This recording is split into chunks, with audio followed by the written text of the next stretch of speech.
Huh, well, it feels good to be back. I know, only a week after last time. I was going to say that. Yeah. Exactly. It's only Well, it is a weekly show that we do here on this channel. well, that's why it's called Movie of the Week. Yeah. Your favorite You show. just don't know which week it is. It's a mystery. The greatest mystery show to grace the internet. Movie of the week, which week will it be? Coming. It subverts all your expectations! Coming. When?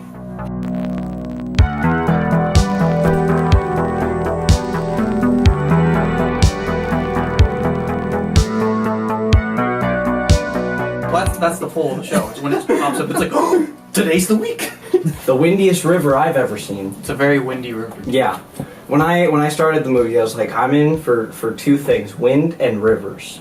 I was in for two things: engines and that one guy that directed Hell or High Water. Did he direct it? I thought he just wrote it.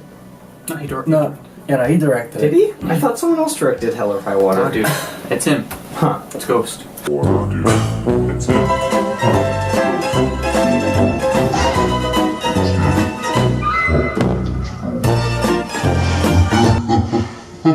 I didn't know anything about it going in when I saw it in theaters, and I was like, So you went to see it in theaters? Yeah, I was like, it's called Wind River, so it probably has engines in it. So I knew absolutely nothing going into it. I have not seen Hell or High Water, so I had no expectations coming from that. I knew that you guys liked it, and I knew that my parents really liked it. Hell or High Water. Yeah.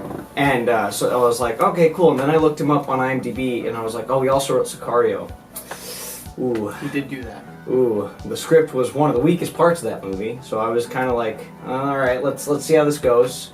And Jeremy Renner's in it, and I'm not a big I don't care for Jeremy Renner. I don't hate him. I think he's Is it because he slut shamed Scarlett Johansson? I mean, Black Widow. No, that was hilarious. That was like actually funny. Yeah. Like no joke. Like that was hilarious. That is hilarious. I don't know why people are like, Jeremy Renner, he's the worst person who ever lived because he made fun of my comic book character and called her a slut. Well, he is now. Yeah. I mean, I liked him before, but I liked him before, but yeah, now he's a bad person. I can't support him. He's kind of just Jeremy Renner and everything. Like, it's hard for me to look at him and see anything else but Jeremy Renner. He doesn't take on a character. He's just kind of himself. Yep. He's always Hawkeye. Yep, he is always Hawkeye. Especially, this movie was essentially Hawkeye fan fiction. He was like, oh, what if me and Scarlet Witch, what if we weren't superheroes and we just lived in the woods and she's an FBI agent and I'm the best And I shot in a the cool world. gun, dude. I hunted wolves for a living. Alright, so that's... Licensed to kill wolves. So this movie, right? This movie is just set up for a shootout. Yeah. So all this movie is just an excuse to do that shootout. My biggest point of this movie is, like, when I finished it, I was like, that movie, like, really saved its energy for the end. Like, it spent none of its energy until it absolutely needed to, and then, like, it just fired at all cylinders and just was like... Let's try to avoid spoilers. Yeah, but since it's really recent. Yeah, all right. So I just when I watched that, Sam's like, the entire ending. You know how like Brian or Evan get in a movie. I was doing fucking and they have like a shit attack. I was doing that alone in my room. I was like, oh my god! Oh, did you see what that big old sniper rifle did to that guy? Oh my god, he flew across the fucking room! Yeah, holy shit! Yeah. What happens in this movie? This chick is found, like, frozen to death, like... This Native American gal. Yeah. Or they got Indian back now, so and, you can call her Indian. And all the places are like, yeah, she just froze to death, it's cold. And then they're like, why would she run out barefoot in the snow and freeze to death? Like, what is she running from? She's also injured, and, like, there's, like, clear problems. And Jeremy Renner is, he has... he's got the coolest job ever. He's got the gray job, dude. He's the greatest hunter of all time. He's hired to kill wolves, dude. It's like the coolest cool job ever. Like, it's like... It doesn't sound like a real job. No, that job does not exist. It's like if a kid is trying to think of the coolest job ever when he's like 10 years old. And he's like, I'm going to be a wolf hunter. So and Jeremy Renner gets more than he bargained. He does. Jeremy Renner does get more than he bargained for. And so does the FBI gal that they fly out there. Because they kind of don't like her that much, and they're like, oh, whatever, about this case, they'll just send her out there. Well, she's got two things going against her. It's the fact that she works for the government. Yeah. And she's coming into their small little town, and that's well, she's a city gal, and she's not used to the weather and all. Really inexperienced in general, though. Like, when she gets there, my impression was that she wasn't, like, a very like a super like oh I'm on the case type. Like of, she's really good at her job, but she's like a really less goofy Marge Gunderson from Fargo, where like she's really good at her job, but she's not taken super seriously, and she's also not like incredibly in her, like the right place at the right time kind of thing, where like even though Marge from Fargo like is really good, like is a really good cop, like she doesn't fit. She also has her biggest like character trait that really helps her through this is she has no fucking problem capping bitch. Oh yeah, she caps like 4 bastards. Oh yeah, no, she's been capping everyone. Oh yeah, she has a really interesting character, I thought, because like when it starts off, you're like, she's very detached from everyone and from everything. You like even assuming things about people. It's like, oh well, you live like this, so I'm going to assume this. And you're kind of partially on her side. You're like, well, I mean, you got to get the case done. We can't like wallow in these things forever, right? Like there's you get her drive, but at the same time, you're like, well, maybe there's another way to go about it. And then by the end, all the emotion completely catches up with her after her. Well, the shootout. She fucking kills lots of people. Lots of people die in front of her. She becomes emotionally invested pretty quickly in it, though, because like once she's in the coroner's office, she's like, "Oh, just lie and say that it was a homicide, so I can get backup."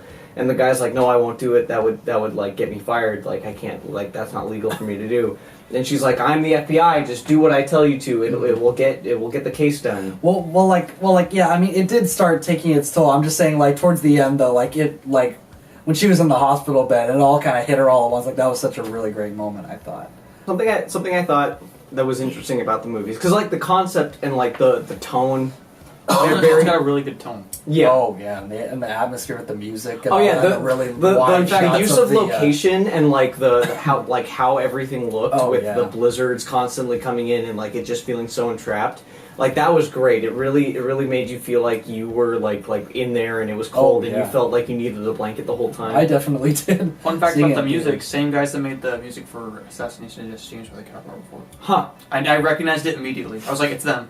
They're back. And then I looked at the credits and I was like, yeah, Nick. I think his name is like Nick. Nick Assassination. Nick something. Well, they love Jeremy Renner and Snow Dude. Yeah. But like the second it started playing, I was like, "Oh, these are the same." They always make the same soundtrack. It always sounds like just like.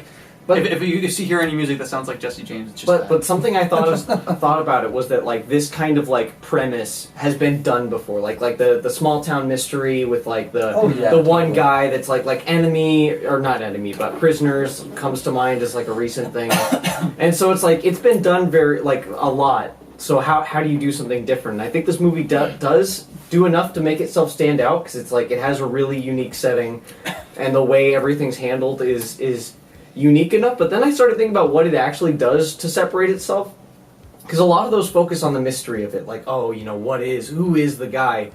The mystery becomes like the mystery's not like it's not that complicated by the end of it. Yeah, it's really simple. They pretty much it takes a while to get there. Their first guess of who it is, or not their first, their second guess of who it is who it ends up being the guys.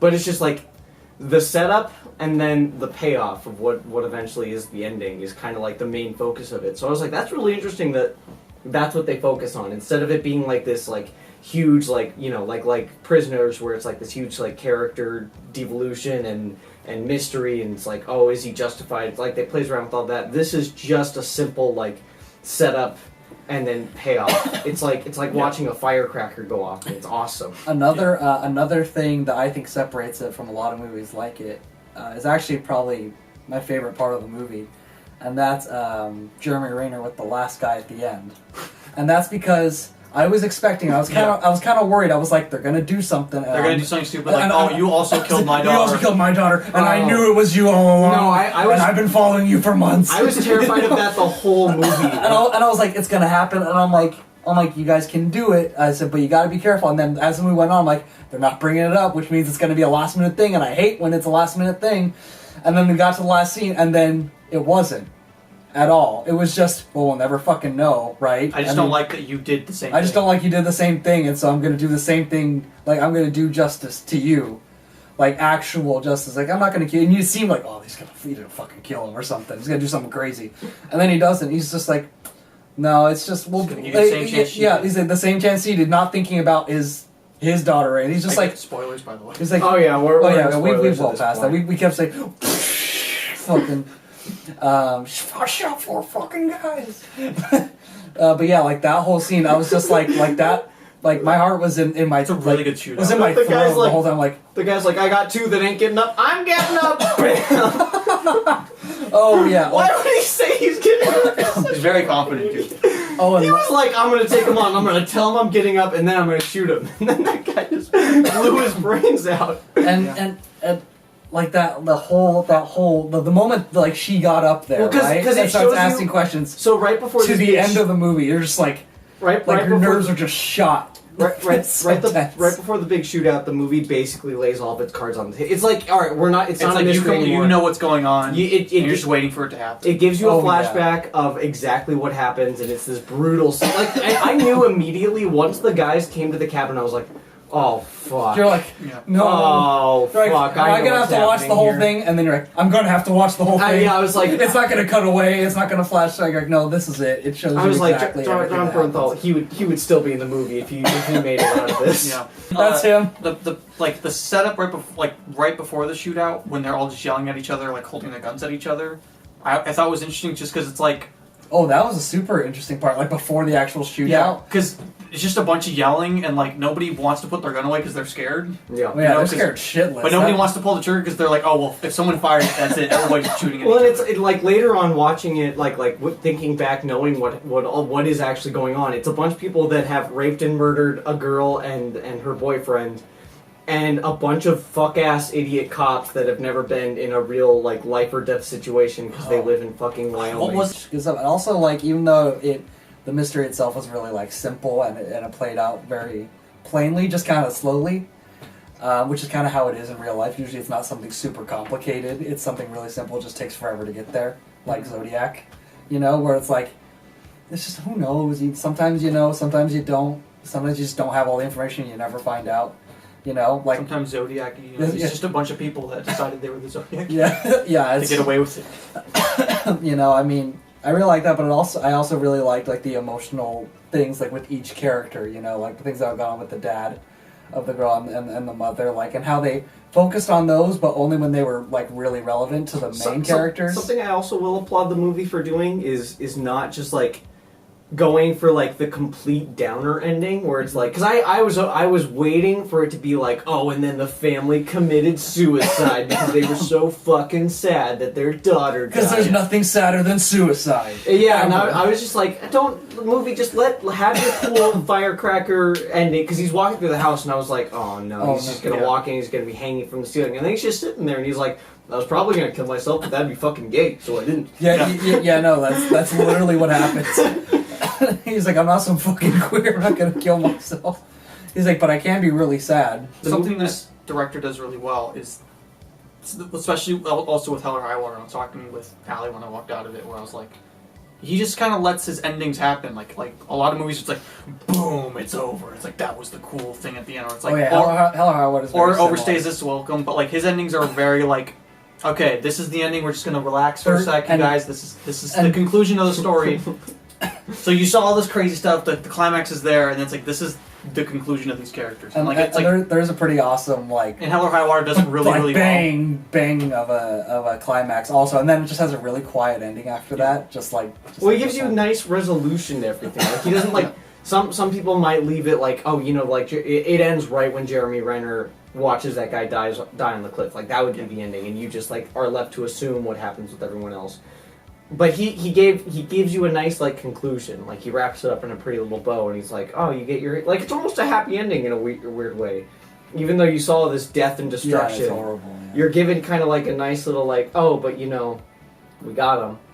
Yeah. And life's worth living. You just got to suffer through pain, kind of thing. But then they give you the character moments to kind of sum it up. They give you Elizabeth Olsen's character moment, like all the emotions are catching up with her, and Jeremy Renner's like, you know what, like, Which she did like better her, than I thought she would. Oh yeah, she did really good. I thought She's a good actress too. Best Olsen. and even though I would say Jeremy Renner Well, she's the least coked Olsen. it isn't like he's still Jeremy Renner in this, but I think this is still like just one of his more like real Because he's just playing performances. Hawkeye. Yeah, Like Jeremy Renner, like you he know felt the like a deal. real person, like I could know. I'm Yeah, like Hawkeye. like Hawkeye.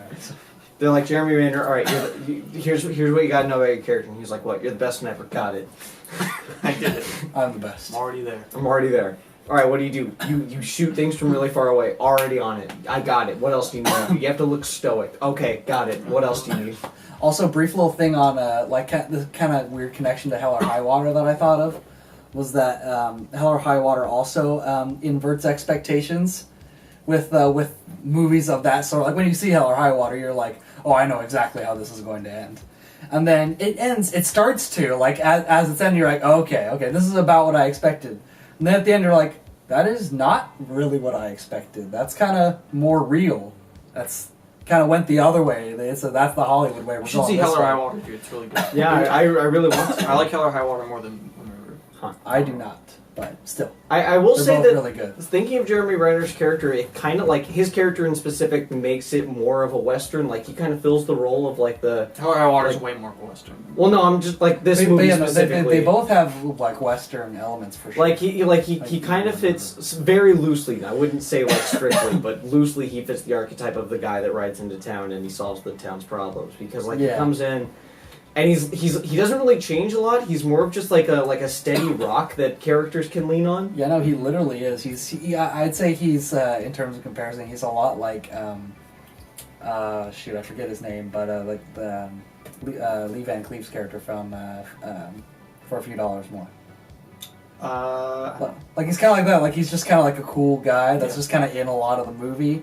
Like yeah, he's the best at this and that. At the end, and then we realize he has an emotional connection to it. You're like, oh, that's cool. You don't go too in depth about it, but you realize that he does have a connection. And then that's kind of like and A Few Dollars More is the best movie ever. Mortimer. That's the guy's.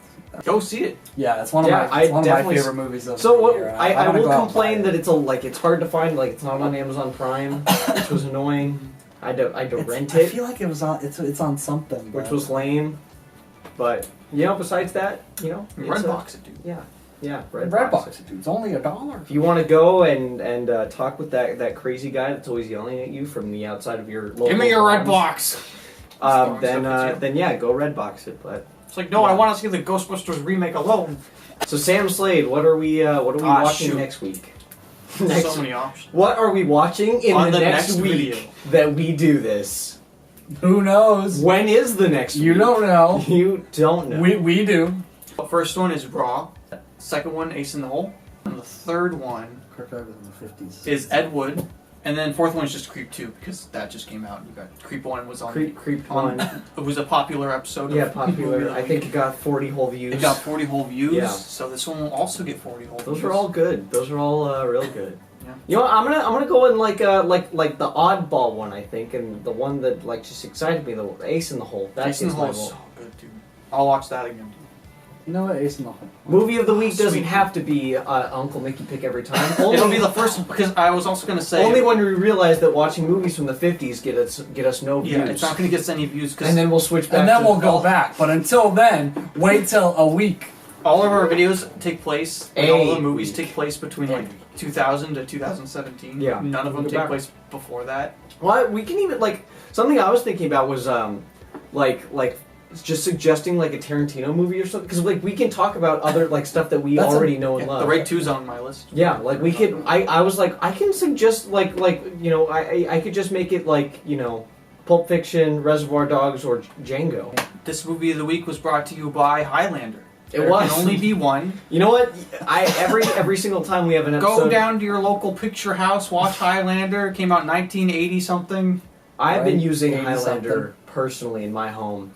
There can only be one for weeks now, and there can only be one. Every time I use a Highlander, it's like it's one wipe. Yep, I'm done. I leave the toilet's a wipe. Highlander, there can only be one wipe. Highlander Clorox wipes. There can only be one wipe. That's just how he says it. There can only be one. That would be awesome, dude. Highlander one wipe. If we develop a perfect wipe that just wipes all your poop away from your butt with one swipe, there can only be one, and it's just got Highlander on it, and he's got his sword. He's just lightning striking. That would be awesome. Oh my God! Why? Someone call the inventors. There can only be one. Actually, Highlander could be a whole bunch of products. Brand of just like wipes that only do it in one take. Yeah.